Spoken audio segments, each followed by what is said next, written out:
Hi, Jarmo. I have Jarmo with me from Next Gay Thing. Welcome to the podcast. Great to have you on. Well, thanks for inviting me. You're welcome. So I've done a bit of research about you and about Next Gay Thing. So maybe do you want to start by giving us a bit of an intro into the business and how things came about back in, what was it, 2013? That was almost Actually, just. do you want to go? Do you want to go? You might want to go before that. Well, actually, I mean, it all started from the fact that I used to work on TV, and but I was always like, I want to do something myself. So since I was a child, I always wanted to do something that was mine. Sure. So at some point I was like, okay, I think I've done enough at my work. It's enough now. Now I need to do something else, and I started actually next to my job. And we thought, okay, should we do? We had some ideas and we tested with my partner, and then we were like, okay, but maybe actually that could be a cool idea because we loved subscription boxes. And I mean, and that's how we came to it. Like, oh, actually, it's a cool idea. And we realized there's nothing for gay men. There's like absolutely nothing. Yeah. So we were Googling, what do you mean there's nothing? There has to be something. And then it wasn't. And then we thought, okay, let's get this started. And we used to live in Berlin at that time. Yeah. So we actually got the whole thing started there. We did everything ourselves right from the beginning. Yeah. Really like low key trying to put it. We did even, the investment we made was only like 200 euros that we started with. And we launched it within a week. Yeah. So everything was there, and we did all the lots of stuff. And that's how in the end, we moved to London. Yeah. We took everything there, and that's how it is now. So tell me about Next Gay Thing. Is that good for the viewers that are watching or listening? Tell me about the business and the sort of concept behind it. I mean, it is a subscription box where we send premium designer underwear. Nothing fetishy, anything like that, because people usually always presume that, but it's not. And we add grooming products there as well, really high end one from all over the world. Yeah. We have different versions there, and we do you curate the boxes? Yeah, exactly. It's curated by us, by our team. So if I'm one of your customers, I get a different box monthly. Is that right? Monthly, bi-monthly, or quarterly. So you can choose. Yeah, and you have different options from how many things do you want, and the different kinds of types. Yeah. Hey, cool. Excellent. I mean, I read some stuff that the original idea came out of you selecting things for yourself and. True. Yeah, that's very true, because when we were thinking about this idea, we think, okay, what kind of products, what would I want? And then I remember it from university. I mean, I was like, you're a poor student. I wasn't that poor, but in that sense that I was sleeping on the streets or something. Sure. But you're a regular student. So, but that was the only thing I got at that time, was just a nice pair of underwear, because that's what you can still do. Oh yeah. It was like an upgrade. So it was always about this. That was quite cool. And you turned that from a kind of personal tradition into a business, if you like. Yeah, exactly. I mean, quite often it is a slippery slope to do something that is, oh, I would like it, but Sure. Yeah. But at the same time, I'm often thinking that if I am the target audience, then it comes from that. I mean, there's something, and of course you have to research and understand if that niche is big enough or not. Yeah, but I guess if the business has been driven by your desire to purchase products like that, then you're not going to be the only one. Yeah. Well, that was our hope in the beginning. We're still like, I think it took us quite a lot of time to figure out what exactly works, what doesn't work, but mostly our inner feeling on these things was correct. So yeah. Okay. So what other things did you try as part of the process while you were figuring things out? I mean, we tried different kinds of products in it, because from one angle, where do you come from? It's like, which kind of products do you want to include? How many do you want to include? What is the performance? What is the pricing? Which markets do you go to? Yeah. I mean, even which currencies to enable, because I'm an economist with a background, so figuring it out really in the beginning. For example, we use multi currencies all the time, so we use it so that it's not converted to, for example, to pounds or euros, but it is always in the original currencies, because there might be issues on the market, in the currency market, and if we buy from all over the world, it might be a big issue, and also for the customers, it might be a big issue. So where are you selling now? You selling? Do you sell globally? Do you? Yeah, I mean, most of our customers are in the US. Are they? Okay, cool. Yeah. What? So you started in Berlin, right? And then Yeah. you moved to London, Yeah. and now now you're in Barcelona. When is the business? I mean, is the business based in Barcelona? Is it in terms of? I mean, we are basically working remotely, all of us. Sure.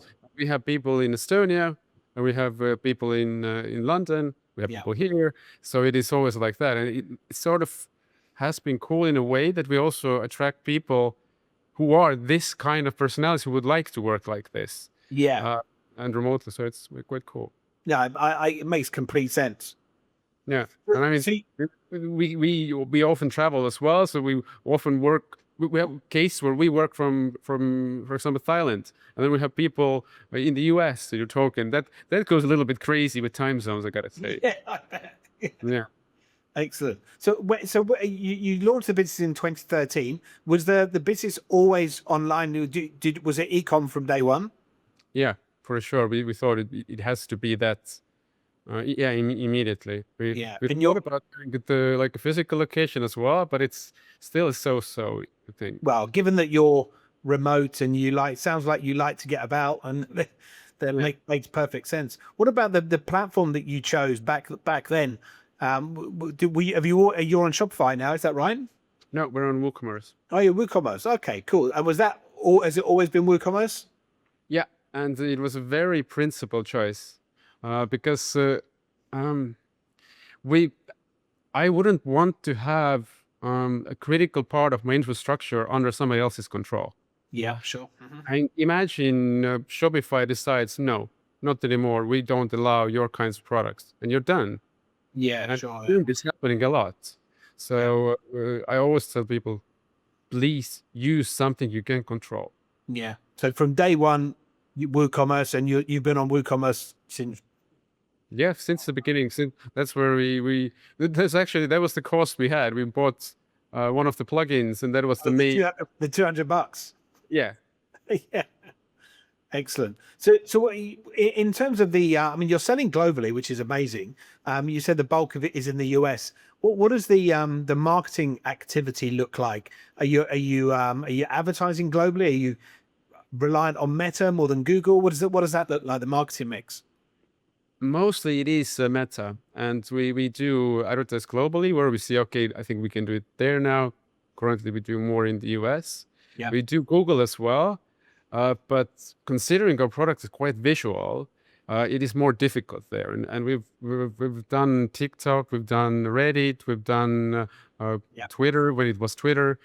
Still, we do influencers and all of those things as well. So. And what drives the most success? Meta. Does it? Yeah.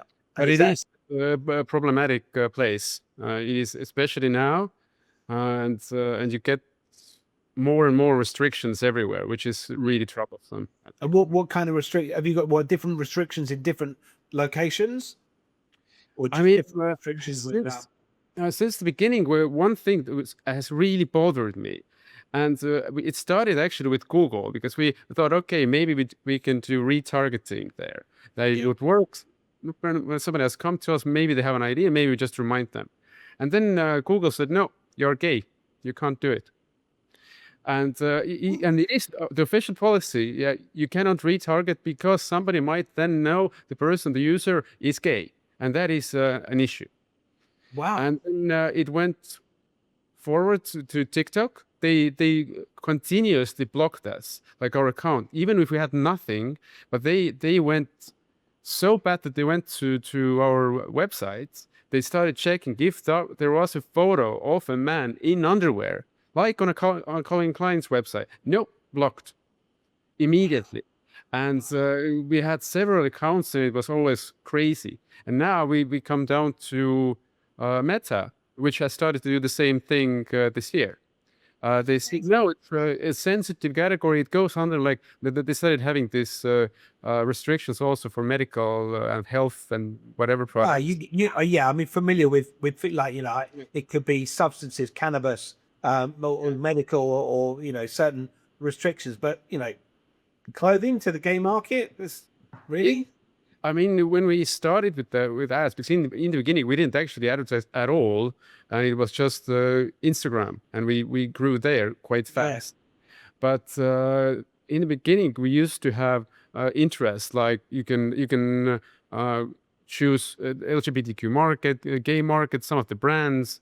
You could have that, or you're targeting men in a relationship with men, and all of these things. But and underwear, but all of these started to disappear. Like boop boop boop boop. Nope nope nope. Wow. And now they also classified us as something sensitive, which means you can use only core setup, which is super annoying, and it annoys me on so many levels. Especially like, what do you mean that I, as a user, you're already telling me there's something almost wrong with me that has to be hidden, which it isn't. I mean, I would understand that if you would want to opt out, because in some countries it is an issue. Yeah, for sure. But like this, no. By default, you say no. It is what was a gender expression or a sexual orientation. Anything there, then it's an issue. It's a big issue for them. That's crazy. So okay, if I'm openly gay, then I can if I'm not openly gay, I opt out. If I'm openly gay and I'm happy to say that I'm gay, then what's the problem? Exactly. And I mean, we were just discussing it just internally that this currently means that I cannot get the ads that I actually would want to get.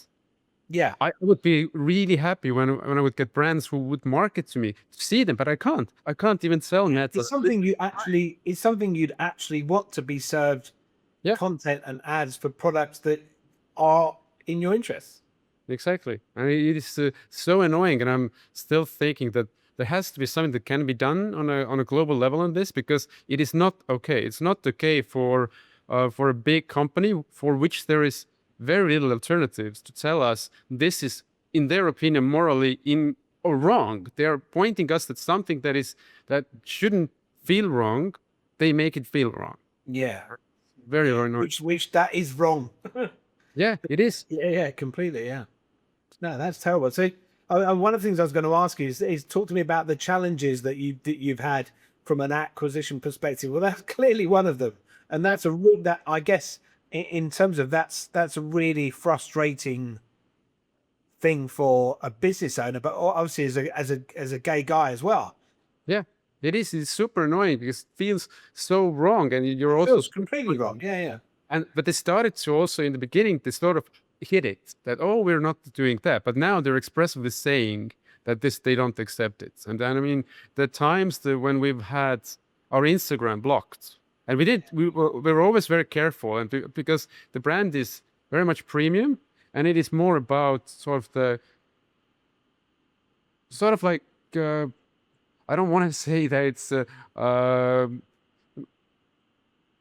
that it's a too sort of sensitive or something, that we are too sensitive. No, but we try to portray not this, if you would see a gay shop on the streets, they're quite often, they don't look good. They're a little bit vulgar, a little bit all that. Sure, yeah. It's not so much about the sexual parts, but we were always thought that being gay was an identity. So you think, hey, what goes in with that? We have lots of shared experience, all of that. And that's why, for example, currently, we have the magazine, the Unboxing Gay, which I still am very proud of that name, because that it works very well for subscription box. But it is researching that, and we're trying to put this out there. But even some of the texts, text posts have been blocked, and our Instagram channel was blocked sometimes for months. So when this happens, how are you getting it unblocked? Well, I mean, every time we tried to contact Meta, they were like, yeah, we're looking into it. The last time it happened, it was a couple of years ago now. Happily, I would say, because it used to happen like every 6 months or so. But last time I actually I had a contact inside Instagram at a very high level, and I just sent him an email. Look, we have this issue. And then while Meta had told us that nothing can be done, well, it was unblocked in an hour. Was it? So yeah, but this is not normal. This shouldn't happen like this. No. It should be processed like this, and they never could even say why we were blocked. And we thought, we speculated that we had some trolls basically reporting the profile. That was the most likely case. Okay, yeah, and then they block you whilst they investigate or look, and then Yeah, but they don't. They don't investigate anything ever. They are just saying the same bullshit basically all the time. Yeah. They're saying like, no, yeah, there's something wrong. For example, our Instagram shop has been blocked for 2 years now. Well, then in the meantime, it also disappeared from Europe basically, but it's still being blocked. And they say, well, we don't really know. It is still under review for 2 years, and you cannot do anything. No, so you must be to an extent you must be chasing your tail each time and just continually going around in circles. That's nuts, isn't it? Yeah, I mean the hours we've spent with Meta as support. I mean it's incredible. But and you always start the stories again with them. There's a new person, then you have to explain it again, and they're again saying the same things, and they're usually not. I mean, even if they would have told us sometimes, look, you're gay, we don't accept that, and that's it. But no, they don't say even that. So, Yeah, I guess that if they come out publicly and say that no, sorry, you're gay, we can't do it, then there's going to be uproar, isn't there? well, but then again, now they classify us as such, and it is why, for example, in Europe, we cannot send any information via the pixel, nothing, thanks to the fact You just got the standard out of the box.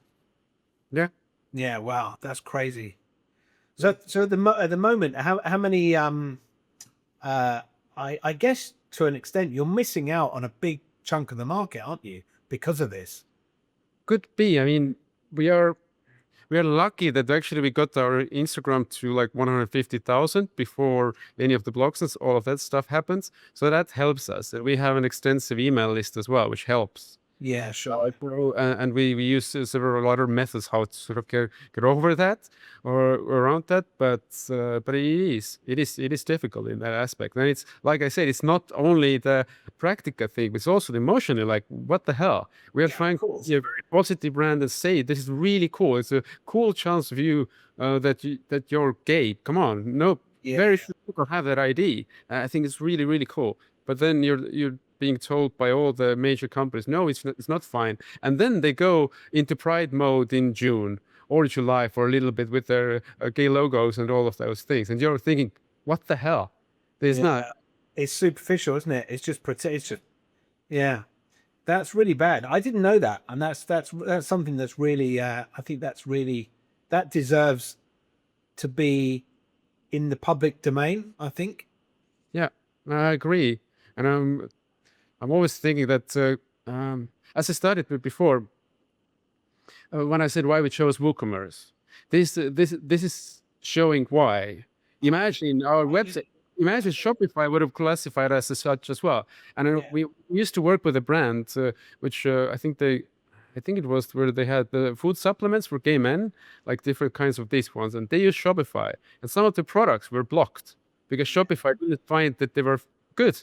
So imagine the power these players have, and I think there needs to happen something with that. I guess, and I completely understand your reasoning behind going with WooCommerce, given what you just told me about your experience with these. These are big companies; they have a lot of power, and I get that completely. Okay, so you've hit a brick wall with Google, really.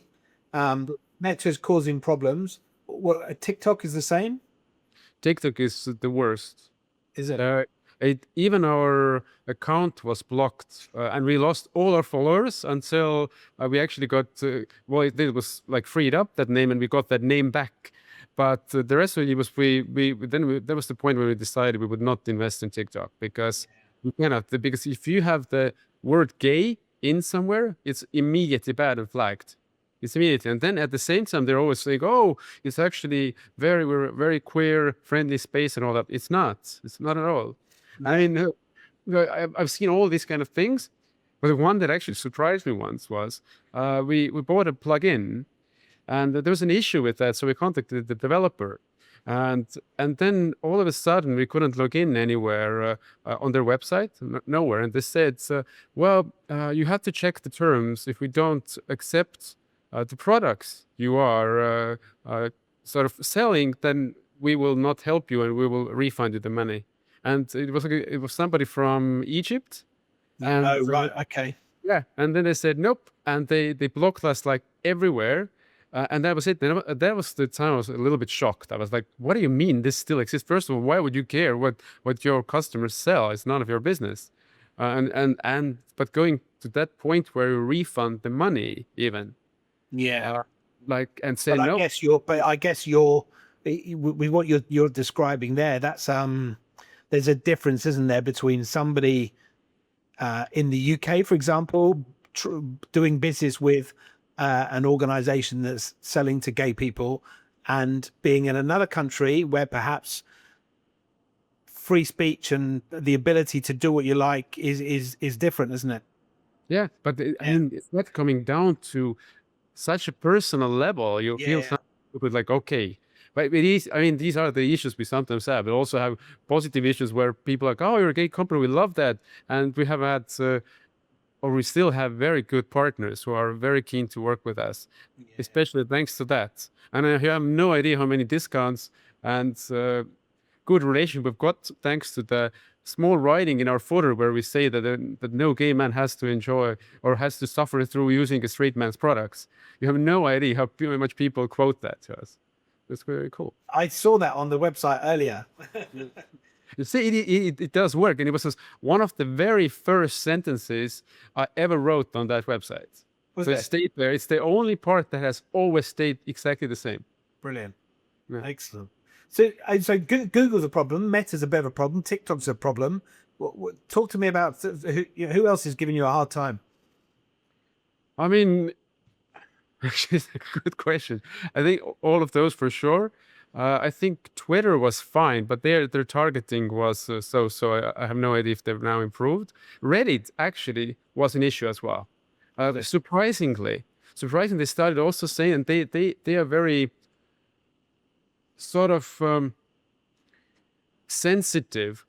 Because, for example, we have lots of unboxing videos, and usually the influencers or our customers, they show their underwear off. They definitely they show it. Oh, look how good it is, like a normal ad, like you would see on TV.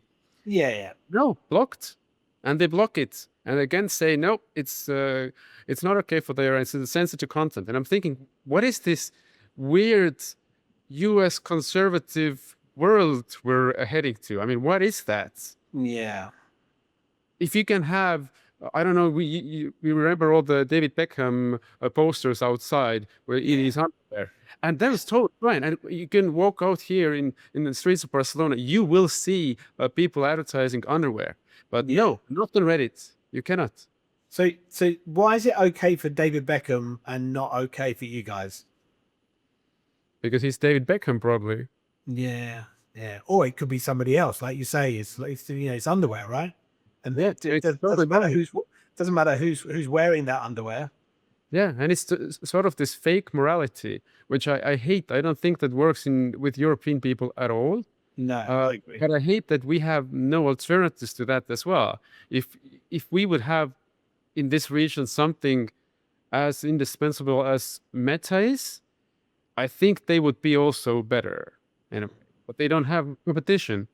Let's be honest. Yeah. So they can pick and choose and do what they like. Yeah, and now you see. I mean, with the new political situation there, it's going just worse. It will not go better. For sure, yeah, of course, absolutely.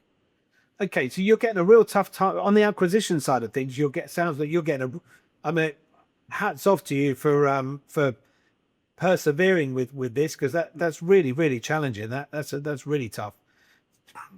What about from a conversion perspective? I guess in the gay community, you're I mean, the the problems you have with these big players, surely in the gay community, that's going to play into your hands and the gay community. I'm not so sure, actually. You know what? It's an interesting point that you're making here, but we often get not well, less now, but we used to get a lot of like people complaining that, oh, you don't show different kinds of men, you don't show different races, you don't show Okay. different body shapes, all of that. And it was like, especially during the Black Lives Matter, that was like really horrible for us at that point. But first of all, we never did that knowingly. We just Just took pictures of people. Yeah, yeah. and it is actually, I mean, there are two aspects from there. The first of all, if you check the likes between larger men versus the perfect shaped ones, I mean, the difference is not 20%, it's perhaps 3 times. And you can see that reach. So of course you concentrate on that. Secondly, actually getting people who look different. It is very difficult if you don't do the photo shoots yourself, you don't hire people specific, even then it might be an issue. Yeah. So, and we even had a campaign like Everyone is Hot, which we posted, come on people, we say, which we are very positive in that sense. I would never see that we would do it in any other way or would feel in any other way. But we did get a lot of that. So sometimes there is support in the community for sure. I mean, especially we based on our surveys, we realized how important it is to people that we are openly gay and really saying that, not again that, oh, we are sort of gay, maybe, and hinting something, like, because that used to be the case. I think we were one of the very first brands that immediately said that. That's it. And I remember that was actually the thing that took the longest to figure out the name. And I remember the specific moment when I came up with that name, and I was almost asleep, and I was thinking, it's this. And I was thinking, okay, let me not forget it by the morning. And that was it. But in the morning, I was like, yeah, that's the name. And it's always stayed the same in that way. The communication as well. Yeah, I think there's no doubt with the name of the business, and there's no doubt with the content on the website that it's very clear, which is great. I think so let's move on to the retention piece. I mean, you're a subscription model, which is fantastic. Talk to me a bit about the loyalty with the customers that you have, and yeah, that, because I think from your perspective, you're having a real tough time bringing in new customers. You've got to work really hard with the existing customers to get them continuing.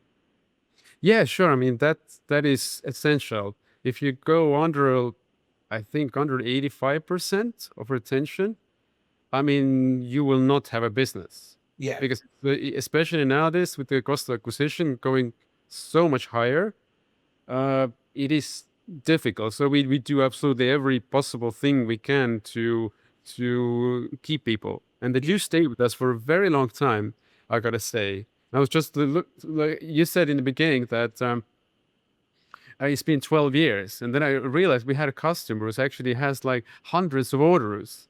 And just by accident, you're like, okay, they've stayed with us for like more than 10 years. Wow, and that's amazing.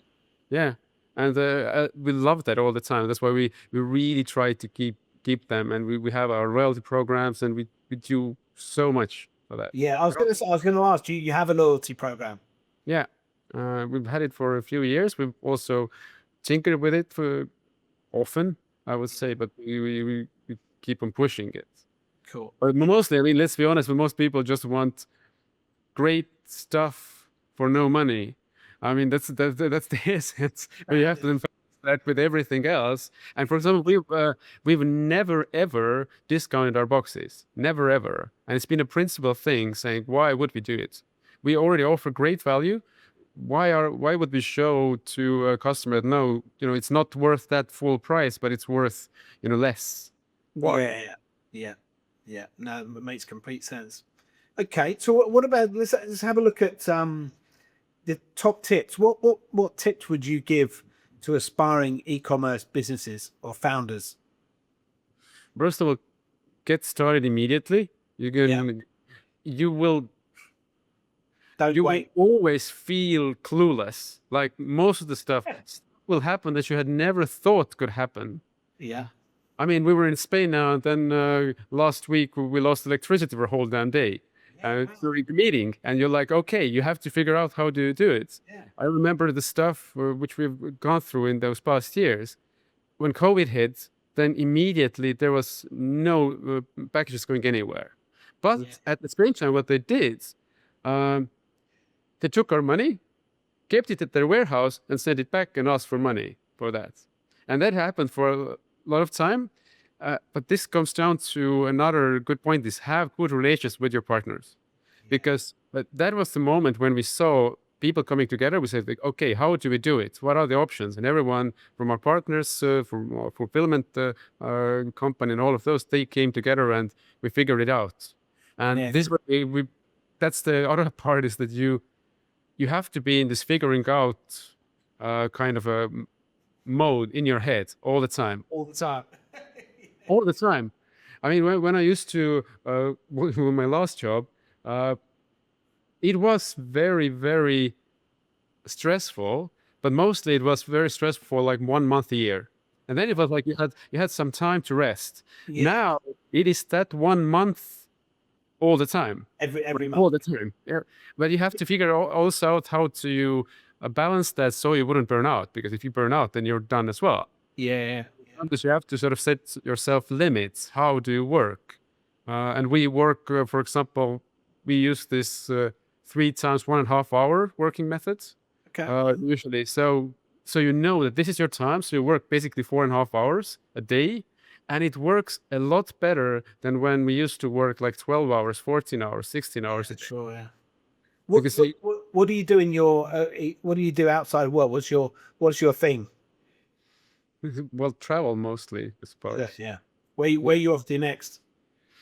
Currently, we're actually going to, we just came back from Rome, now going to Estonia, then to Istanbul, then Estonia again, I think, and then Thailand probably. Wow, excellent. You certainly get around. Yeah, I mean, it's funny because we moved here because of the weather in Estonia. I mean, it is 6 months, it is dark, it is worse than London, by far. But actually the summers are nice there. But we thought, okay, we cannot do this, so we got to go somewhere warm. And now we got here, we're in winter, we're thinking, it's too cold, so we got to go somewhere warmer. So you go to Thailand. So and we stay there usually for a couple of months. So it's good stuff. So you talked about top tips. You talked have a good relate. So you said earlier about being in I think you said figuring out mode all the time. And have good relationships with your partners, which I guess in times of crisis is a major thing. What does the rest of 25 look like for you? We're nearly at the halfway stage, aren't we? I can't believe that. Well, that's true, but you know what?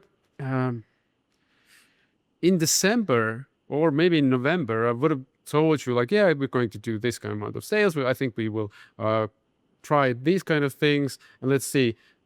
After Trump took power, we have no idea. It's like I've seen now a few companies are saying that they will not give predictions for the next quarter because they have no idea. And we have no idea.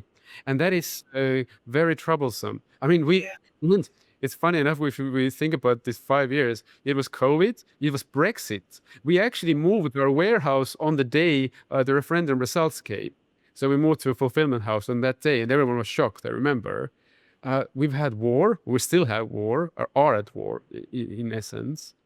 And all this kind of things, you're thinking, how? And now, even with Brexit and the tariffs and all those things that happened thanks to that. And we had just moved to London, which we're like, oh, okay, so what's going to happen now? But you're figuring out mode, then you start to see what can you do. Yeah. It feels like a very uncertain time at the moment, particularly. I mean, you mentioned that you're doing the bulk of your business in the US, which is obviously that in itself right now is very uncertain. Yeah, it is, and everywhere it is difficult because we also have suppliers all over the world, so you never know what's going to happen with them. Yeah, and it is sort of like COVID in a way. But I mean, staying positive, we've always figured it out. I always tell my team, we've always figured it out. We'll always figure the things out that come on our way. So, which I think you have to sort of be in that mode. Like, I think you have to have that mindset, really. yeah, Yeah. yeah, you have to. Otherwise, Uh, otherwise you fail. Yeah, it's true. And we, of course, we see some tendencies, like I told you about with Meta, they are blocking more and more. You have probably will have more of these kind of things coming in. I have no, I don't think it will go better anytime soon. Maybe if there would be, if Meta will have to sell Instagram and WhatsApp, maybe that will change something. With the Google, it's the same, but then we are always looking for some new ways doing stuff that nobody else does. So 2025, I think, will be even crazier in that aspect, that we have to try something even further, more and more and more, because you have to be always better than everyone else. Plus, I always get bored when we do the same stuff that everyone else does. So And yeah. So do you kind of weirdly like the uncertainty? But I mean, obviously you don't want it to be really uncertain, but it clearly keeps you on your toes. it does. I mean, but sometimes I mean, if we think through the stuff I just said about the last 5 years, they are extreme things. These Yeah. all of those things individually are like once in a generation thing, Yeah. and but they're all combined every year. So you have something new, which is like okay. But I like that that our whole company is always trying to do something different. Yeah, I think I think the challenge and the variety is good and it's exciting. But right now, it sounds like there's a lot of businesses that just have got a little bit too much of it's all a bit crazy. It is, but this also gives you some opportunities in a way, because we saw lots of competitors come and go. We tried to do the same thing as what we do, but they didn't do it because, first of all, getting nowadays social media following and getting it very high is super difficult. It is super difficult. Yeah.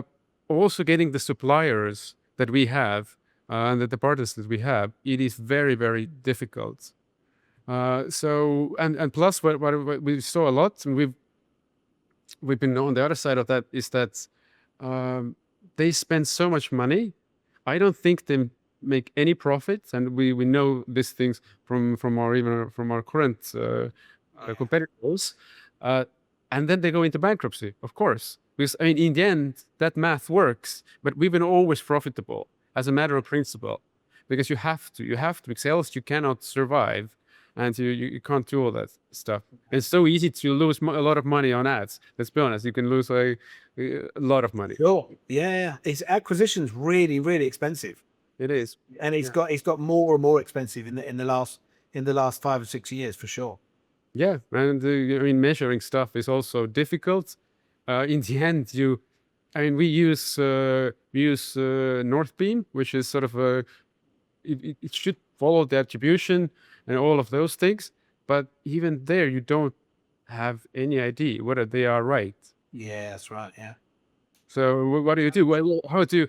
Sometimes you can run into sort of in a corner with that. It's if you start doubting, like, okay, wait a minute, but we don't know this, and you sort of you have to keep that uncertainty in your mind, but you cannot feel it too much, because that will make you just very stressed, and you will not be able to do anything. And we've had many of these kind of moments, which was normal. Yeah, absolutely. Jarmo, it's been great having you on. I thank you very much for joining me. I really appreciate that. It's been great. Thank you. It was really cool.